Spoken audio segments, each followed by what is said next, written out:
টানা বৃষ্টি আর পাহাড়ি ঢলে বাড়ছে সুনামগঞ্জের নদ নদীর পানি। এরই মধ্যে ভেঙে গেছে একটি ফসল রক্ষা বাঁধ। ডুবছে হাওরের পাকা বোরো ধান। এতে দিশেহারা কৃষকরা। কোমর পানিতে নেমেই ধান কাটছেন কেউ কেউ। দুর্দান্ত সব ফিচার নিয়ে এলো ক্যাপ্টেন ভিক্টর বাইক। এতে রয়েছে শক্তিশালী রিচার্জেবল ব্যাটারি, ব্লুটুথ এবং exciting music. Captain Victor bike, আনন্দে বাড়ুক শৈশব।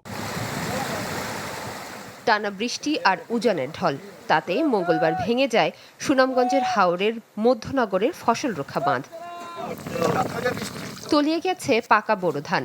তাই তো বৃষ্টি ও বজ্রপাত উপেক্ষা করে কোমর পানিতে নেমে ফসল ঘরে তোলার চেষ্টায় কৃষক। জ্বর তুফানের কারণে তো সারাদিনের মধ্যে ওর দেখো খাটা যায় না। জোরে আদান ভরসে আইসি, এরপরও মাঝে মাঝে মেঘ আয়, মেঘের লাগি ধান খাটা দিতাম না। ফসল শুকানোর জায়গাও ডুবে গেছে পানিতে। ক্ষতিগ্রস্ত হয়েছে স্তূপ করে রাখা ধানও। ধান শুকাইতে পারি নাই, ধান নিতেছি গিয়া আমরা কি করবো? বাচ্চা বাচ্চা আছে, দর্শক মানুষ আছে, এর অবস্থা বড় বেজাল।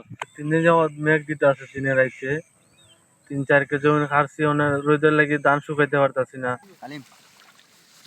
সপ্তাহখানেক আগ থেকে বন্যার পূর্বাভাস দিয়ে যাচ্ছে পানি উন্নয়ন বোর্ড। নির্দেশ দেওয়া হয় ধান কাটার, কিন্তু পুরোপুরি না পাকায় কাটতে পারেননি কৃষকরা। একদিকে শ্রমিক সংকট, অন্যদিকে হাওরে পানি ঢোকায় হারভেস্ট মেশিন দিয়েও কাটা যাচ্ছে না ফসল। এতে উভয় সংকটে পড়েছেন কৃষকরা। এই সময়ে এসে পানি উন্নয়ন বোর্ড প্রশাসন তারাও আসলে দায় সারা।